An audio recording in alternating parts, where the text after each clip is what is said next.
đội bóng mạnh trong khu vực. Điển hình là Việt Nam đã đánh bại Malaysia trong trận chung kết AFF Cup. Malaysia dan AFF heran, kenapa Indonesia selalu sukses jadi host sepak bola dan tiket selalu sold out, sedangkan di Malaysia sulit. Baru-baru ini heboh soal penjualan tiket Manchester United versus ASEAN, All-Star sulit untuk sold out, di mana AFF menunjuk Malaysia sebagai tuan rumah penyelenggara ini di Stadion Bukit Jalil, Malaysia. Penjualan tiket Manchester United versus ASEAN All-Star belum seluruhnya sold out. Pihak penyelenggara memang masih punya waktu 25 hari untuk menjual tiket keseluruhan. Namun, Indonesia menjadi sorotan dan kenapa Indonesia hampir rata-rata sukses ketika menjadi host sepak bola. Semua pasti merasa jika saat ini sudah sangat jarang tim-tim Eropa mau menyambangi Indonesia. Khususnya saat pramusim tiba, padahal beberapa tahun yang lalu tim seperti Liverpool, Chelsea, hingga Arsenal mau datang ke Indonesia. Menurut beberapa promotor yang sudah terbiasa mendatangkan klub-klub luar negeri, Indonesia tidak dipilih karena negaranya belum stabil. Tak hanya itu, kualitas infrastrukturnya juga sering dipertanyakan dan tentu ini sebuah penilaian yang bisa diperdebatkan. Karena nyatanya Indonesia beberapa kali mampu mengadakan pertandingan-pertandingan skala internasional, bahkan pertandingan itu bisa dikatakan sukses besar. Momen inilah yang justru membuat ASEAN khususnya Federasi Sepak Bolanya, yakni AFF heran kepada Indonesia. Nah, meski jarang dilirik, Indonesia selalu sukses besar dalam mengadakan pertandingan, lantas mengapa AFF mengambil contoh Indonesia? Padahal kita diragukan, tapi selalu sukses kan?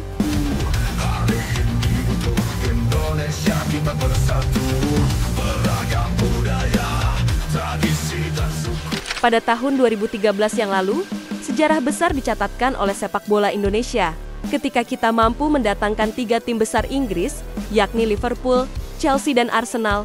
3 tim tersebut waktu itu menjalani uji coba melawan Indonesia All-Star, sebuah momen yang pastinya membuat fans dari tim tadi bersukacita. Karena kapan lagi bisa melihat tim idolanya bermain langsung di Stadion GBK? Pada akhirnya, kedatangan 3 tim tadi membuat Indonesia sukses besar. Sukses di sini adalah karena 3 tim tadi merasa nyaman ketika berada di tanah air. Belum lagi ditambah dengan banyaknya fans yang membuat para pemain dari 3 tim besar tadi merasa dihargai.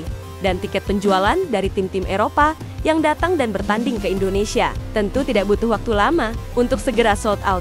Sebagai bukti sewaktu Liverpool datang ke Indonesia, tidak butuh waktu lama tiket segera sold out. Dikutip dari media olahraga, Liverpool yang datang ke Indonesia 25 Juni 2013 dan di tanggal 20 Juni tiket sudah terjual 50% dengan begitu cepat.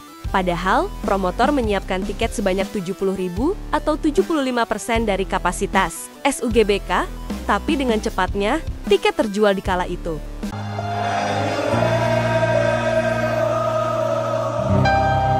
But it is effectively a home fixture for them. It will feel like it because the noise that's emanating around the 88,000 capacity crowd here in Jakarta, solid Liverpool songs you can hear. You'll never walk alone in the background now.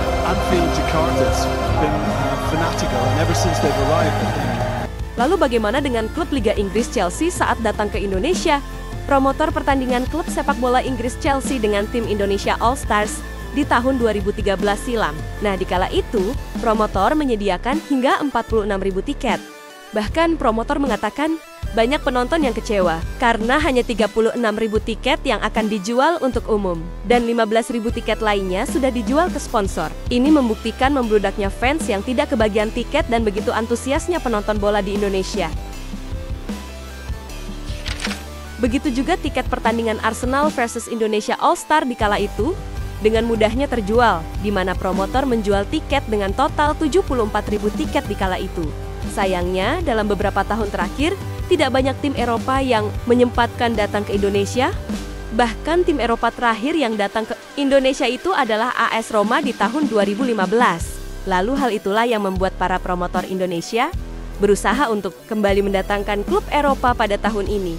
Salah satunya yang dilakukan oleh N-Sports, sebuah promotor yang sebelumnya mampu mendatangkan tim seperti timnas Belanda, Juventus, hingga Ajax Amsterdam ke Indonesia. Sayangnya, usaha dari N-Sports gagal karena tim yang diinginkan oleh mereka, yakni Manchester United, lebih memilih mengunjungi Malaysia.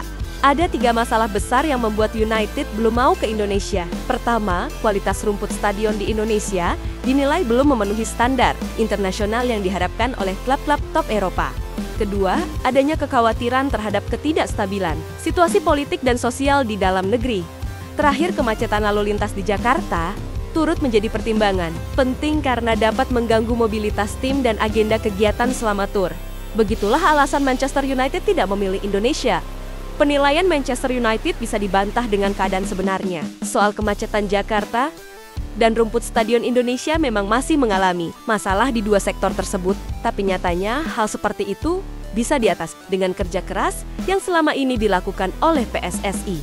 Untuk mengatasi kemacetan, biasanya PSSI memberikan pengawalan kepada tim agar perjalanan mereka lancar.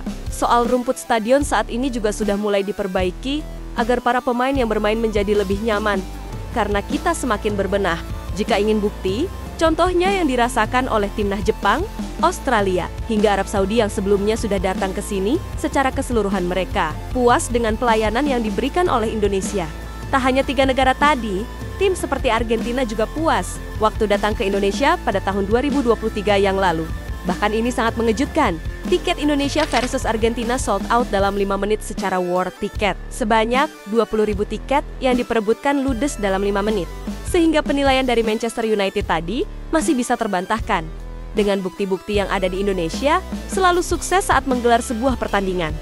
Tak hanya memberikan kenyamanan buat tim tamu Indonesia, juga selalu sukses sebagai tuan rumah dari segi jumlah penonton. Ketika melawan tim-tim yang disebutkan tadi, hampir dipastikan tiket yang dijual selalu ludes terjual. Misalnya dalam pertandingan melawan Jepang pada bulan November yang lalu, begitu juga dengan pertandingan Indonesia versus Bahrain, semuanya ludes terjual. Tapi hal berbeda dirasakan AFF saat mengundang Manchester United di Malaysia. Indonesia mungkin kalah bersaing soal mendatangkan Manchester United karena mereka memilih Malaysia. Tapi keberhasilan Malaysia bukanlah kerja mereka sendiri. Karena sebelumnya mereka bekerja sama dengan AFF untuk sama-sama mau mendatangkan tim papan bawah Premier League tersebut. Para fans Manchester United yang berasal dari Malaysia pun mendapatkan kesempatan besar untuk menyaksikan aksi dari Andre Onana dan kawan-kawan. Malaysia saat berhasil mendatangkan Manchester United nyatanya mengalami beberapa masalah.